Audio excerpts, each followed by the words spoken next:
Ketua Umum Partai Gerindra Prabowo Subianto bertemu Ketua Umum Partai Nasdem Surya Paloh di kantor DPP Partai Nasdem dari siang hingga sore tadi. Pertemuan Prabowo dan Surya Paloh kali ini setelah sekian pekan Prabowo melakukan safari ke sejumlah tokoh di Jawa Timur hingga Jawa Tengah. Sementara itu Surya Paloh tengah mempersiapkan rapat kerja nasional atau Rakernas Partai Nasdem yang akan digelar pada pertengahan Juni nanti. Dan Rakernas Partai Nasdem akan menghasilkan rekomendasi sejumlah nama calon presiden untuk diusung dalam Pilpres 2024. Prabowo mengaku kedatangan dirinya di kantor pusat Nasdem tidak membawa agenda khusus, melainkan hanya untuk makan siang dengan Ketua Umum Nasdem Surya Paloh. Seperti diketahui, Partai Gerindra dan Nasdem memang sama-sama belum tergabung dalam poros koalisi manapun, meski pemilu sudah di depan mata. Lantas, apa makna pertemuan dua tokoh partai politik ini?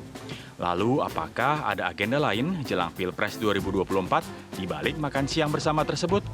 Akankah Prabowo dan Surya Paloh akan membentuk koalisi baru dan mengusung Capres dan Cawapres 2024 nanti? Tim TV One mengabarkan. Seperti yang sudah sempat saya singgung di awal tadi, untuk bisa bergandengan tangan seiring sejalan, zaman sekarang tidak perlu dari mata turun ke hati, tapi bisa juga dimulainya dari meja makan, dari agenda makan siang bersama, seperti yang dilakukan oleh Pak Prabowo Subianto dengan Pak Surya Paloh, Gerindra dengan Nasdem.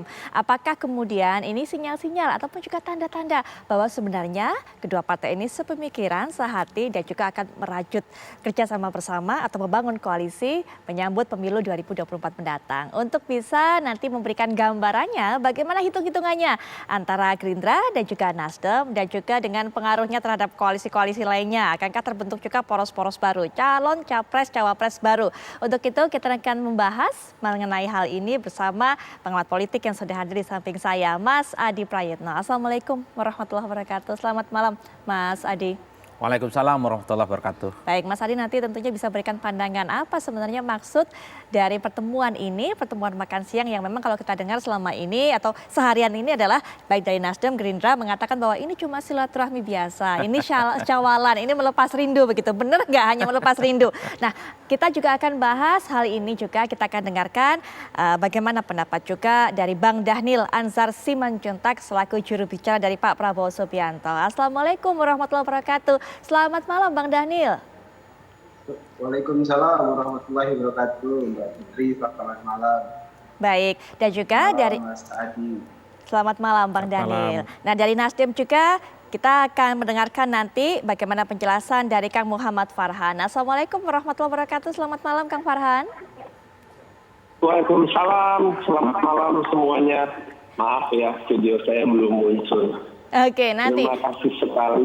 Iya. Salam buat semuanya. Baik, Kang Farhan. Kapan kita jogging lagi? Baik. Nah, berbicara mengenai koalisi, ini kan sudah ada mengenai koalisi yang sudah terbentuk. Koalisi Indonesia Bersatu yang kemarin juga mengatakan bahwa membuka pintu yang lebar yang mungkin juga mengundang ataupun bisa mendatangkan baik itu partai-partai lainnya termasuk Partai Nasdem. Nah, nanti mungkin dari politikus P3 Pak Arsul Sani juga menjelaskan mengenai hal ini dan juga bagaimana sebenarnya melihat agenda pertemuan tadi siang. Assalamualaikum warahmatullahi wabarakatuh. Selamat malam Pak Arsul Sani. Waalaikumsalam, selamat malam. Baik, sebelum nanti kita akan dengarkan, Mas Adi, ya, dan lain-lainnya. Baik Pak Arsul Sani, sebelum nanti kita akan mendengarkan para narasumber ini akan menyampaikan pandangan dan pendapatnya, saya bawa Anda terlebih dahulu untuk bisa mendengarkan bersama pernyataan yang disampaikan oleh baik Pak Surya Paloh maupun juga Pak Prabowo Subianto usai pertemuan makan siang mereka. Ini dia. Bagi semua para elit bangsa ini, termasuk kami berdua, apapun kepentingan partai-partai politik misalnya dalam menghadapi strategi pemilu, kemudian sesudah pemilu, tetap harus mengutamakan betapa pentingnya esensi menjaga stabilitas nasional. Nah, jadi pikiran-pikiran ini, jadi kalau ditanya apakah ada Pak Ganjar, apakah ada Bung Anies, ada Pak Prabowo, bisa aja, nggak ada masalah. Satu hal yang barangkali tadi awal daripada pembicaraan saya, modal kami ini cukup besar. Bukan berarti kepada teman-teman lain tidak besar juga, tapi cukup besar. Dan itu sesungguhnya. Pertemanan mendekati 40 tahun, saya pikir itu satu ukuran yang bisa menjadi parameter juga. membuka diri, saya menyampaikan pandangan-pandangan saya. Kita bahas banyak masalah, terutama kita concern terhadap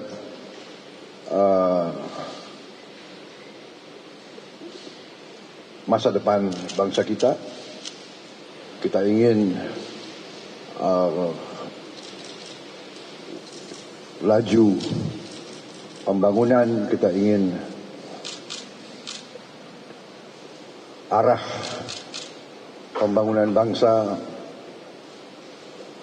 itu mantap, stabil. Kita komit kepada persatuan nasional, kerukunan, toleransi. Selain melahap menu makan siang, adakah kemudian pihak-pihak bertemu ini juga melahap menu pembahasan mengenai strategi pemilu 2024? Tadi kalau Pak Surya Paloh sudah mengatakan, kita dengarkan bersama, modal kami cukup besar. Sementara Pak Prabowo Subianto juga mengatakan kami terbuka untuk bisa membicarakan beragam masalah. Pandangan Mas Adi Prayitno, karena tadi saat menyaksikan pernyataan dari Pak Surya Paloh dan Pak Prabowo Subianto, Mas Adi ini tersenyum-senyum simpul. Bagaimana melihatnya?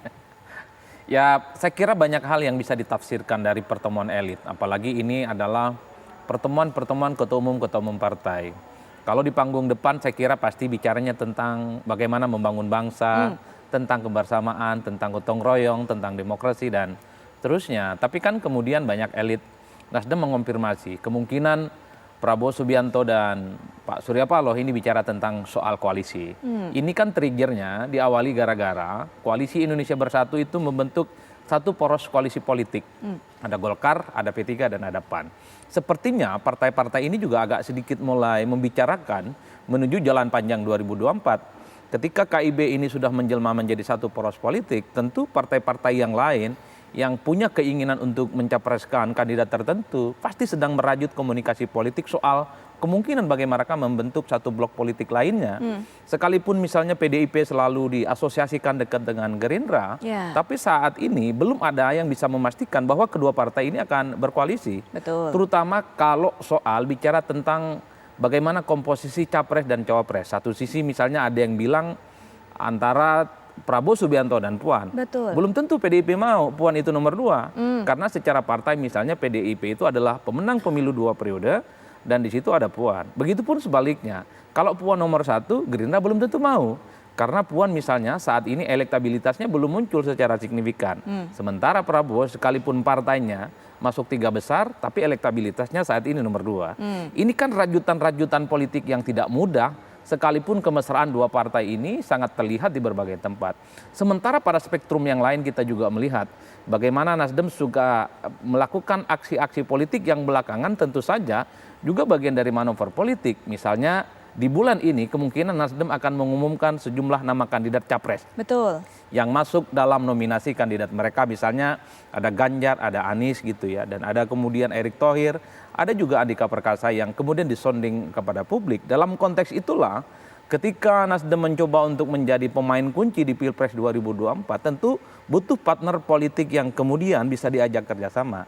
Disitulah sepertinya kemungkinan-kemungkinan itu bisa dibicarakan. Satu, mungkin saja Nasdem ini konsisten dan istiqomah menawarkan duet antara Ganjar dan Anies. Karena kan kita dengar Surya Paloh berulang kali mengumumkan sangat mungkin ini diduetkan untuk menghilangkan polarisasi politik. Betul. Kemana-mana disampaikan kepada partai, kemana-mana disampaikan kepada publik. Mungkin juga ini juga ditawarkan kepada Pak Prabowo. Ya. Siapa tahu misalnya Prabowo ini ingin ditawarkan sebagai kingmaker di Pilpres. Sekalipun kita tahu bahwa saat ini Prabowo adalah harga mati bagi Gerindra untuk maju kembali di Pilpres 2024 yang akan datang. Apalagi sebelumnya misalnya kita juga melihat Pak Surya Paloh juga ketemu presiden. Betul. Sangat mungkin gitu ya. Pak Surya Paloh juga menyonding dua nama ini. Tentang kemungkinan menduetkan antara Ganjar dengan Anies Baswedan. Tentu dengan alasan untuk menghindari polarisasi politik yang cukup ekstrim. Tapi wallahu a'lam sebenarnya. Baik. Tapi itu kan bacaan-bacaan publik secara umum. Artinya apa? Satu sisi Gerindra memang menginginkan Prabowo kembali ingin maju di 2024. Tapi pada saat yang bersamaan ada keinginan Prabowo ini menjadi kingmaker. Karena Prabowo ini cukup terbukti kalau menjadi kingmaker, mendukung seseorang itu selalu sukses. Itu dia. Mungkin Bang Daniel yang bisa jawab. Yang mana mungkin Bang Daniel? Apakah kembali mencalonkan diri untuk bisa maju ke pertarungan Capres 2024 atau menjadi kingmaker? pertama Mbak Putri yang jelas konsesi kesepakatan kader Gerindra ingin terus mendorong Pak Prabowo sebagai calon presiden pada 2024 nanti. Itu pertama. Kemudian yang kedua Mbak Putri, Pak Prabowo ini saya sering menyebut beliau sebagai man of dialogue karena tipologi pemimpin yang terbiasa dan bisa diajak untuk ngobrol. Kalau anak sekarang ini menyebutnya Pak Prabowo ini tipologi orang yang enak diajak ngopi. Kira-kira gitulah yang terjadi pada saat ini. Sehingga pada hari ini beliau diundang oleh Pak Surya Paloh untuk makan siang, kemudian syawalan, kira-kira begitu. Kemudian tentu bicara banyak hal. Tentu dua tokoh politik yang bertemu, silaturahim, tentu ada bicara politik, ada bicara tentang bangsa dan kebangsaan. Dan Pak Prabowo seperti tadi saya sebutkan, terbiasa untuk berkomunikasi dan berdiskusi serta bersilaturahim dengan siapapun, baik itu dengan Ibu Megawati, baik itu dengan Pak Surya Paloh, baik itu dengan yang lainnya. Jadi pada prinsipnya kan salah satu pimpinan politik, pemimpin bangsa yang punya track record bisa bekerja sama dengan siapapun di Indonesia ini adalah Pak Prabowo Subianto. Beliau pernah bekerja sama secara politik dengan PDI Perjuangan dan Ibu Megawati. Kemudian di kutub yang lain beliau pernah bekerja sama dengan PKS, PAN dan sebagainya, Golkar, dan semua elemen bangsa, semua kelompok politik itu pernah bekerja sama dengan Pak Prabowo. Semuanya terkoneksi dengan Pak Prabowo. Jadi